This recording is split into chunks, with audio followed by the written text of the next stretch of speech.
So yeah, let's talk about virtual functions in SQL. We'll start with like some motivation, current state of things, and then jump into how can we solve the problem and what do we propose to do it, compare our solution with what already is there in the industry, and share a little bit details on how it is implemented under the hood. Motivation is pretty much simple because SQL aims to be C++. C++ has virtual functions, and virtual functions already supported by uploading models like CUDA and OpenMP. So it seems like SQL a disadvantaged position, and we just want to bridge the gap, bring us closer to the C++. There is an example which uses Cocos framework to try virtual functions on GPUs through, I don't know, CUDA or whatever backend they support. And last year, there was a talk at this conference where Cocos folks were presenting like overview of their framework, and they explicitly said that virtual functions is something they would like to take a look into. So yeah, motivation is more or less clear. Current state of thing, like spoiler was there, nothing works because the spec explicitly says that you are not allowed to call any virtual functions. In fact, it is quite strict because C++ has a term of like non-virtual call to a virtual function, and even that is like disallowed by the current wording. So let's try and make it work. Let me maybe move this a little bit. So we'll start with a simple example. We have a base class, couple of virtual methods, and then a couple of overrides. I mean, a couple of derived classes with overrides for those virtual methods. And we have a couple of kernels. The first one is construct, which uses placement new on some pre-allocated memory. We can't use dynamic allocation, so we use placement new to construct one or another object that we have. And then we have another kernel which just uses a virtual function. To submit those kernels, I'm using in QFunctions experimental extension. I'm using it for a reason because it allows us to pass properties to enqueue process and modify it a little bit. So yeah, high level, pretty simple. And now to actually make it work, we need to use another extension, kernel properties. I believe this one was presented last year at iVocal, and we need to slap a few properties around. So the first one is on virtual functions themselves. It's indirectly callable. We indicate for the compiler that this function can be called from device in an indirect manner. And then for our use kernel, we also say that assume that this kernel does indirect calls. And now we connect the two, and with like those extra properties, this example works. Why do we need them?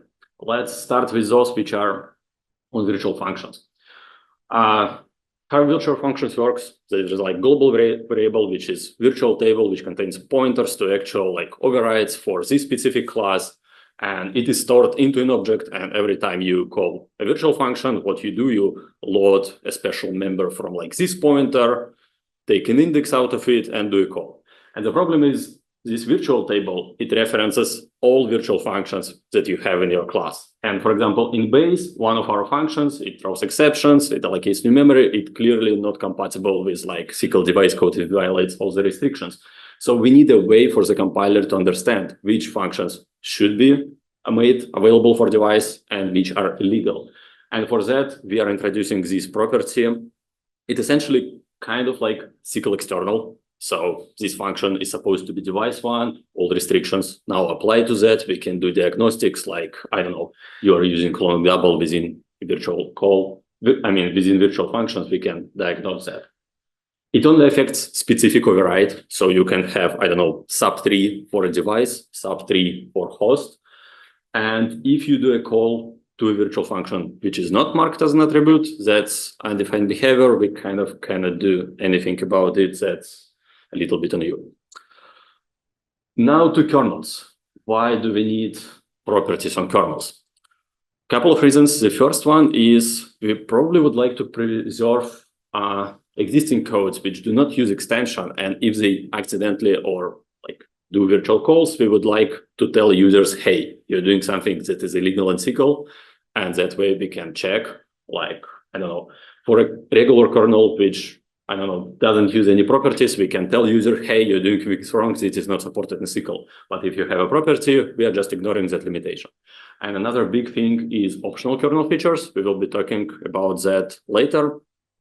And a couple of other different things. I don't know, knowing which kernels do virtual function calls could allow us to do some magic at compile time or at runtime. It may not be always relevant, but still kind of gives implementation some room here. There are not much of any other rules. The main one is that you can only use an object to call to virtual functions on the very same device where you constructed it, simply because like pointers to invitable to actual implementations, they may not be available on other device, etc. You can't like construct in host using device or vice versa. And we are not supporting or trying to support RTTI in general, like dynamic cast, type ID, and other stuff which relies on it.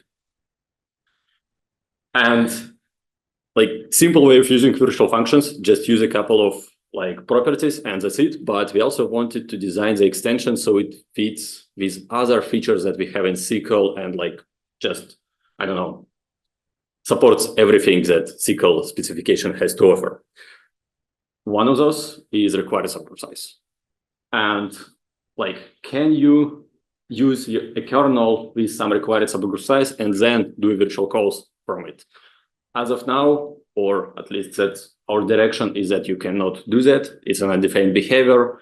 The problem here is that at preview level, which we use as a transport, we cannot attach required subgroup size to a function. And since it's an indirect call, device compiler is not able to understand like which kernel is actually calling this function, therefore is not able to apply the right subgroup size to it. So we have this named subgroup sizes extension. I think it was mentioned in one of the comments throughout the conference. And it has this primary subgroup size, which tells that all features are supported on this device with this subgroup size. So you can only use this. We do not have this extension supported as of now. So you just do not use required subgroup size, and we guarantee that it works. Whatever default it is, it will work, but you can specify your own. Another thing that exists in the SQL 2020 spec is optional kernel features. Let's say one override of our full function uses half, another uses double, and now which optional kernel features are considered to be used by our kernel, where it is legal to launch it, where it is not. Like we need to kind of connect like these two features together. And here spec actually kind of puts some requirements to us. The first one, if you have two kernels, one of them uses optional kernel features, but you do not submit it to a device which doesn't support that, we cannot throw any compilation errors simply because we compile everything. We need to be selective. We only compile what actually is being in use. And the second one, if user actually tries to submit something that is unsupported, we need to let them know that it is unsupported. And it kind of make us, we need to know if user does something illegal, or like we actually need to know like what kernel potentially calls and what it uses. And for us, we kind of can draw this relationship. We know we have this property on a kernel, we have this property on a function, and what we do is that internally we put virtual functions into groups, or we call them sets. And essentially you are saying that you can bundle some virtual functions together that use, I don't know, FP64, and then tell that this kernel uses this group of function. And then you can have another kernel which groups functions, virtual functions which use, I don't know, FP16, and have another kernel which uses them. And that way, like, we know everything. Those properties that I showed you, they are simply aliases for simplicity, for those who doesn't care about like optional kernel features or whatnot. And then they use some default set, which is void, and set name is like C++ type name, similar to a kernel's, like it has to be forward declarable, I believe. So that's a standard thing for what you get used to in SQL. And if we get back to our example, this kernel it uses default set, and both overrides belong to the default set. And therefore, what we say is that this kernel effectively uses both FP64 and FP16 because like it indirectly uses function which use both functions. If you want to make this kind of portable to other devices, you need to explicitly put your virtual functions into different sets. And you effectively need to have two kernels which use them. One uses FP16 set, another uses FP64 set, another uses, I don't know, some fallback path. It is not exactly pretty. It is not exactly like this dynamic polymorphism like you would have in C++, but that is what we have with existing like SQL rules around optional kernel features. But once again, if you don't care about this stuff, if you don't have, I don't know, any optional kernel features in use, or if your environment is consistent, which is, I guess, more or less widespread in HPC, you just have your own supercomputer, you know what there is. You don't need to go like in these details. And now let's compare what we have in CUDA and OpenMP. Two tables here. First one is about limitations. So all three will require you to do some special markup for a device function, for a virtual function that you want to call on device. In OpenMP, that would be OpenMP target declare region. In CUDA, it would be this device specifier. In SQL, that would be properties I just showed you. Only SQL, unfortunately, requires kernel markup. But as I said, like it's to make diagnostics, it's to make optional kernel features work. By some reason, CUDA, like if you marked a virtual function as a device in CUDA, all its overrides must follow the same specification. I don't know the reason, maybe because of the like front end they're using, but neither OpenMP nor SQL have like that limitation. And also in CUDA, by some reason, you cannot use an object with virtual functions as a kernel argument. Not sure why. I mean, in SQL, you also, if you constructed an object on a host and passed it on device, you can't call virtual methods on it because like pointers are all like host pointers, but you can still access data. You can still call non-virtual functions. So yeah, neither OpenMP nor SQL have the limitation. And second one is kind of about features. OpenMP is advanced here. It allows you to construct object on host and use it on device because it kind of uses explicit capture variable to like remap pointers and patch your virtual table. Yeah. In SQL with Lambda captures, which are kind of implicit, you could put your object into, I don't know, Buffer or USM. It's somewhat impossible. So we are not opting it to support that. It's like fine as it is for now. And a few words on how it is implemented under the hood. First of all, we have an extension for SPIR-V because SPIR-V doesn't have like indirect calls or function pointers or whatever. The spec is available to Intel VMs. There is a pull request which kind of a little bit revamps it, putting like the latest internal updates into public. And it does more than these two instructions, but basically that's just take an address of a function and then make a call to that function. And that's bare minimum what we need for virtual functions, because under the hood, virtual functions are just function pointers, which are compiler generated instead of like being created by you. On SQL level, implementation is somewhat sophisticated due to all those optional kernel features and whatnot. So we put all those sets of virtual functions into separate device images, and then we link them at runtime, depending on like whether or not optional features are supported. And we also, if your virtual function does, I don't know, use optional kernel feature, we actually have two versions of it. One with empty without any optional kernel features, and one, the actual one. And we link one or another because the table is still there. The symbol is still referenced. So we need to satisfy that symbol, but we can't bring the body because it would bring us, I don't know, optional kernel features that we do not support. And yeah, we link what we use, what we need. In ahead of time compilation, we know the device, we do that at compile time. For GUIs, we do that at runtime because we don't know the device in advance. If you're curious, we have a pull request with the extension specification and implementation design doc. Unfortunately, haven't merged still, but we'll work on that. We have tests for this. They're running in our CI. There are some like known issues or limitations, but you can look into tests and see what works, what doesn't. Initial support is available since recently released OneAPI 25.1, but there are still plenty of limitations. For example, right now we do not support non-SPIR-V targets, so only JIT. Kernels and virtual functions must be like in the same translation unit. You kind of SQL external doesn't work with virtual functions right now. It should, but as of now, it is still a limitation. And that complicated handling of optional kernel features, it is not complete as well, because like our first priority is just to get a simple example working, and optional kernel features anyway, not everyone needs them. What's next on our roadmap?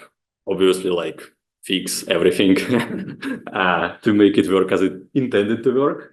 Incorporate your feedback, like talk to me, send us initiate Intel VM, open a discussion, whatever. And we don't have a good excuse for not supporting function pointers. It just happens that we started to look into virtual functions in the beginning, but there shouldn't be a significant difference, because as you have seen, our extension already doesn't mention virtual functions. It's like assume indirect calls, indirectly callables. SPIR-V is only about function pointers, because problems are the same. You don't know what you're calling and stuff like that. So extension should be pretty easy generalizable to function pointers, and we will do that. But our first priority is stabilize everything first and then generalize. At some day, function pointers like will be there as well, but not today. And yeah, that's pretty much it.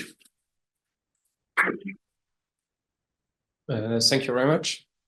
For better or for worse, a lot of people at Argonne big apps use virtual functions. It will be a welcome addition. I have a quick question over your virtual function, right? If the guy have a Property? Yeah, who call, for example, a long double or something like that. I think, for example, what we did, if you pass a struct who is trivially copyable, and in this struct you have a long double, it's just UB to access it, but we'll not put any warning and everything, because if not, it's kind of painful for a user. You know, when they port their code, they need to start to. So here, I was thinking, can you do the same? Just saying, okay, whatever, you just put a warning. You have maybe a potentiality to call a long double. You should just don't call it, because if you call it, it's UB, and so at least the people can use their code. You just I mean, if you have a method which uses something that is not supported on device, let's say bar uses long double, you just don't put a property on it, and then it is not a device code. It won't be compiled. Restrictions do not apply to it, and it won't be in device code, and you're fine. Yeah, I was thinking, can you just do that? So people don't need to annotate and automatically. Okay, it's a double-edged sword, and the problem is you may have accidentally used it somewhere, and then at the call side, like in the device program, we don't have that function. You're calling to nothing. That's undefined behavior, and you're like, why did it happen? Where in my huge code base I forgot something? It's probably the downside is probably outweighs the benefit. So we like as of now sticking with that. Yes, so the property look nice on code who is 2, right? People have 200,000 of these guys. They will not, I will not use it because I have too much to annotate. I mean, I need to have a Clang parser which just does annotation on everything. And yeah. So maybe just a warning. So I don't know if you can have a. Potentially there could be, I don't know, maybe a compiler option, just an opt-in to do this automatically. And I'm aware of some pull requests where CodePlay folks are migrating some applications from CUDA to SQL, and they need function pointers. And I think that they are proposing some internal flag to just automatically support function pointers without like having them in the language. So we could maybe do something similar. Yeah, because in theory, I totally agree with you. With you, it's far better to be explicit. It's just in practice, sadly. But yeah, thank you very much. So again, thanks for the talk. I'm wondering whether you have any plans to make this extension once it's finalized and stable, a canonical part of SQL, like for example, USM is now a more or less required part of SQL, although it's technically optional. I'm asking because virtual functions or functions pointers are non-trivial to impossible to implement on FPGAs, and if virtual functions become a more or less required thing for SQL, it might make it very hard to bring SQL support back for FPGAs. I'm not sure that will they will ever make it to a required feature. Even if it makes it to the core spec, it will still stay optional simply because of problems with adoption. It's way too high level, way too complicated to require it from every vendor. Even if like on non-FPGAs, not every backend made like decide to opt in for that because like it's not pretty niche, but somewhat niche. Okay, good to hear. So Thanks. yeah, don't worry, we won't require it from everyone. Can you comment again on the overhead if you would just put that property basically on everything? So say everything, assume indirect calls.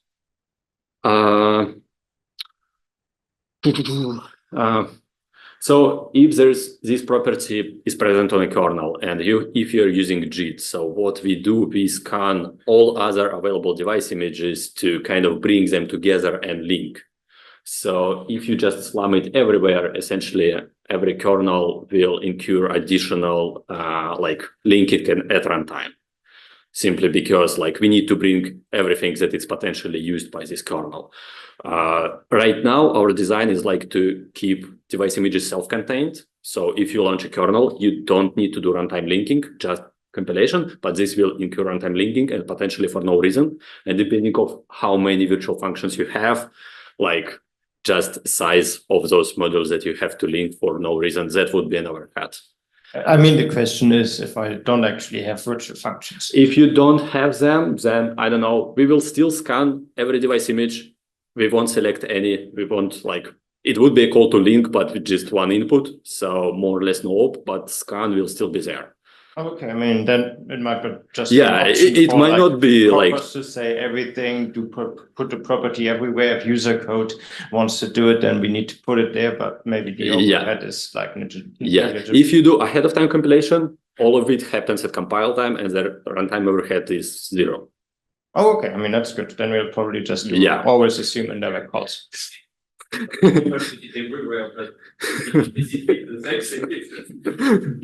Okay. Great, thanks very much. Okay. Yeah.